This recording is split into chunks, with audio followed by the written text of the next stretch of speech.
Kriminolog Universitas Indonesia sebut kasus pembobolan rekening dorman yang dilakukan merupakan aksi terencana. Hal ini menjadi ancaman bagi para kepala cabang di sejumlah bank. Langkah mitigasi dan pengawasan internal jadi kunci yang tak bisa ditawar. Pak, kalau kita lihat ini polisi menyebut motifnya adalah untuk menguras rekening dorman. Kalau kita ingat rekening dorman sempat disebutkan oleh PPATK begitu banyak, jadi uang nganggurnya pun sampai triliunan. Nah, tampaknya ini menjadi incerannya begitu.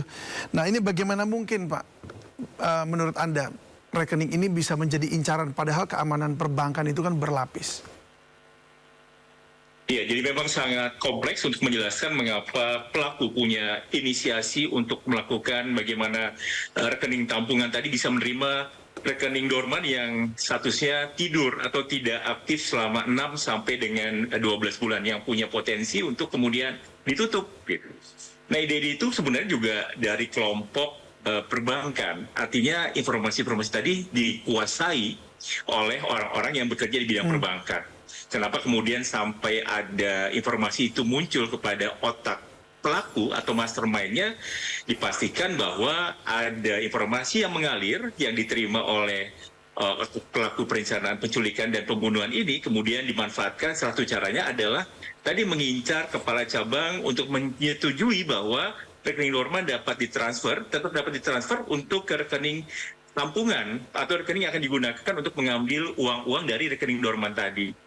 Karena mungkin ya tidak ada kesepakatan gitu ya, tidak mau bekerja sama, maka pilihan-pilihan dengan ancaman-ancaman tadi dilakukan oleh para pelaku penculikan dan pembunuhan tadi, sehingga pilihannya adalah melakukan tindakan kekerasan hingga nyawa korban itu sampai dengan hilang melalui proses penyiksaan dan akhirnya meninggal. Jadi memang kalau kita lihat ada proses yang cukup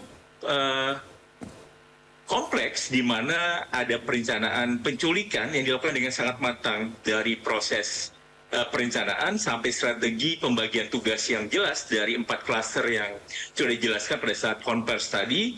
Memang cukup profesional dan dapat dikategorikan sebagai bentuk dari organized crime dalam skala yang sedang, tidak dalam konteks yang terstruktur organisasinya, tapi memang sudah mencakup beberapa persyaratan untuk memenuhi sebagai bagian dari organized crime. Ya, jadi memang kalau kita lihat lagi alasannya untuk mencuri uang di rekening dorman tadi adalah alasan pilihan rasional. Jadi alasan pembunuhan kalau kita lihat ada 2 alasan. Pertama untuk kebutuhan materialistik. Jadi kebutuhan itu adalah untuk menguasai harta korban atau melalui korban sehingga didapatkan rekening dorman yang diperoleh dari bank tertentu tadi. Kemudian yang kedua adalah kenapa dipilihnya pelakunya adalah pihak tentara, karena oknum-oknum ini dianggap lebih terlatih. Mereka menguasai teknik-teknik bagaimana melakukan tindakan-tindakan yang diduga bisa melakukan intimidasi gitu ya. Mereka lebih terlatih tanda kutip yang kemudian disalahgunakan oleh oknum tentara tadi. Jadi memang pilihannya tadi karena alasan ekonomi gitu ya. Kalau kita lihat dari awal dari perencana sampai dengan eksekusi mereka butuh uang, ada imbalan tentunya. Karena tidak mungkin mereka mau melakukan kalau tidak ada imbalan yang diberikan kepada para pelaku atau para klaster yang terlibat. Jadi memang kalau kita lihat alasan ekonomi mendorong para pelaku tertarik gitu ya dengan janji-janji yang diberikan oleh mastermind atau otak di belakang perencanaan kasus pembunuhan berencana ini. Jadi memang kalau kita lihat alasan mereka melakukan tindakan pembunuhan ini lebih pada konteks alasan ekonomi dibandingkan dengan alasan-alasan non materialistik atau alasan intrinsik karena sakit hati atau karena dendam atau apapun, tapi memang karena dasarnya adalah untuk penguasaan bagaimana rekening dorman itu bisa diambil lewat proses transaksi perbankan. Baik, itu kan memang kalau dilihat rekening tampungannya. Ya, dilihat kan bahwa mereka mengincar juga kepala cabangnya ya, karena ada daftar nama-nama rekening dorman di bank-bank tersebut begitu kan. Nah, kalau kita lihat keterlibatan atau kenapa mereka memerlukan adalah pasti tentu karena perlu akses verifikasi khusus begitu. Nah, kalau Anda melihat ini ya, ini kan jadi seperti kayak ada celah gitu dalam hal ada 6 triliun juga jumlahnya rekening dorman di seluruh Indonesia gitu. Bank-bank yang 6 triliun rupiah ya, di begitu banyak rekening dorman. Nah, apakah ini menjadi celah bagi banyak perbankan yang lainnya gitu, karena menjadi kelemahan begitu? Sebenarnya ada, mungkin saya tidak mengetahui secara pasti, tapi pasti ada pengamanan berlapis yang dilakukan bagaimana untuk memindahkan rekening dorman tadi tidak semudah yang dibayangkan dari cara pandang atau visi dari pelaku tadi. Tapi saya yakin pasti ada keamanan berlapis yang tidak semudah yang dibayangkan. Maka kemudian satu tahapan tadi dilakukan oleh kepala cabang sebagai orang yang berwenang atau punya hak untuk bagaimana mengidentifikasi rekening mana saja yang bisa ditransferkan ke rekening tampungan tadi. Tapi kita juga harus melihat bahwa tidak semudah dibayangkan, kemudian sangat beresiko tuh kalau ketahuan, maka kepala cabang tadi dianggap bersekongkol atau bersekutu dengan para pelakunya tadi karena dia punya integritas, menolak, tapi resikonya mengalami tindakan kekerasan dan akhirnya meninggal dunia. Jadi memang kalau buat saya, Berarti ada ancaman, Pak, ya, buat para harus kepala cabang ada sekarang. sistem berlapis kepala cabang supaya tidak terjadi pengulangan yang sama pada kepala cabang bank atau resiko orang-orang yang bekerja di bank tadi. Jadi memang harus diperhatikan pengamanan berlapis untuk pencegahan tindakan fraud gitu ya dari rekening dorman kemudian diambil ditarik untuk rekening tujuan atau rekening tampungan tadi. Ya, Begitu, Mas berarti David. harus ada sistem pengamanan berlapis yang tidak hanya seorang kepala cabang dengan verifikasinya yang kemudian bisa mentransfer begitu ya. Karena kalau bisa dibilang berarti nggak akan hanya ada satu korban, ini bisa kepala cabang yang lain juga bisa dalam ancaman begitu. Bisa dalam ancaman atau bahkan menjadi salah satu bagian juga daripada para pelaku begitu, artinya bekerja sama. Bisa begitu nggak, Pak? Bisa juga, bahkan bisa mengungkapkan bahwa ada juga kasus-kasus fraud yang terjadi sebelumnya gitu, yang melibatkan kepala cabang bank-bank yang lain.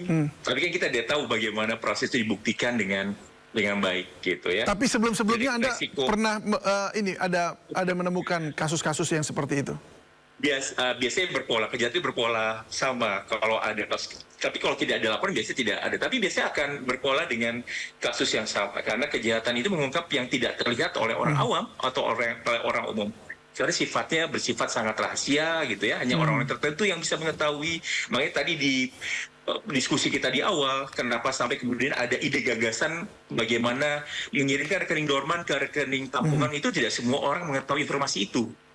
Ya, Hanya spesifik orang-orang khusus yang punya informasi rahasia ya, yang kemudian berbahaya kalau kemudian bisa diketahui oleh publik, kemudian meniru, melakukan mekanisme coping untuk melakukan tindakan yang sama. Itu resiko-resiko yang mungkin akan bisa mengejala kalau kemudian tidak dilakukan tindakan-tindakan pencegahan lebih awal. Jadi pihak perbankan sedari kini gitu sudah mulai merencanakan strategi pencegahan gimana cara mencegah supaya tidak terjadi fraud gitu ya, atau bentuk kecurangan dalam penyalahgunaan rekening dorman ke rekening tujuan yang digunakan oleh para pelaku, baik dari pihak internal bank atau dari pihak eksternal bank. Itu pun ada kerjasama dari pihak internal maupun eksternal dari perbankan tadi. Memang sangat beresiko sekali ketika tidak dilakukan tindakan pencegahan pengamanan untuk kasus-kasus seperti model yang sekarang kita alami ini. Baik, dengan adanya klaster ini memang kita lihat bahwa ini juga sangat terencana, bahkan mereka mencari sasaran, memaksa ada seorang kepala cabang untuk melakukan verifikasi. Bagaimana Anda melihat supaya bank dan juga pemerintah atau Kementerian Keuangan itu bisa mengantisipasi adanya fraud yang seperti ini terjadi dengan pengawasan yang ketat? Seperti apa itu, Pak? Iya, pengambilan kebijakan kriminal dimulai dari identifikasi permasalahan. Apa yang terjadi saat ini perlu didiskusikan oleh pihak-pihak atau orang-orang atau lembaga yang berkaitan dengan jasa perbankan. Jadi mulai hari ini mulai dibahas gitu ya, didiskusikan apa saja faktor-faktor yang kemudian memiliki fraud ketika ada rekening dorman yang tidak aktif tadi. Dan bagaimana pengamanan supaya tidak terjadi penyalahgunaan dalam konteks fraudnya tadi. Ketika data-datanya sudah tersedia, informasinya sudah jelas gitu, kemudian baru diambil bagaimana bentuk-bentuk kebijakan kriminal yang akan dirancang, yang akan direncanakan kemudian dievaluasi. Jadi itu satu kebijakan berbasis data. Jadi bagaimana pihak Bank Indonesia, lalu asosiasi perbankan, lalu petugasnya kemudian perlu mengikuti misalkan pelatihan-pelatihan atau workshop tentang pencegahan fraud dalam konteks rekening dorman tadi sehingga tidak terjadi kasus-kasus seperti ini. Apakah perlu diubah pengamanan secara lebih berlapis, lebih menyulitkan para pelaku tadi? Itu juga perlu didiskusikan dari konteks internal mereka dan bagaimana mereka bisa kemudian merumuskan kebijakan kriminal yang bisa mencegah tindakan ini berulang. Jadi satu gejala kejahatan yang kita alami hari ini itu bisa berkembang lebih cepat dibandingkan dengan pencegahan atau bagaimana penanganan kasus kejahatan fraud ini. Jadi mudah-mudahan dengan pengalaman hari ini itu bisa memberikan satu pembelajaran bahwa kebijakan kriminal bisa dijadikan sebagai satu alat mengurangi resiko-resiko yang akan muncul di kemudian hari. Ya. Jadi perlu duduk bersama antara pihak perbankan gitu ya, para Tampaknya profesional, memang, ya, harus lalu kriminolog segera, ya. sehingga bisa menghasilkan kebijakan yang komprehensif. Iya, baik. Tampaknya Itu, Mas memang David. harus segera diselenggarakan bersama-sama, duduk bersama begitu. Baik, terima kasih Pak Yogo Trihendiarto. Pembobolan rekening dorma dengan nilai fantastis menembus 200 miliar rupiah. Ternyata dilakukan hanya dalam waktu 17 menit. Iza Sore segera kembali.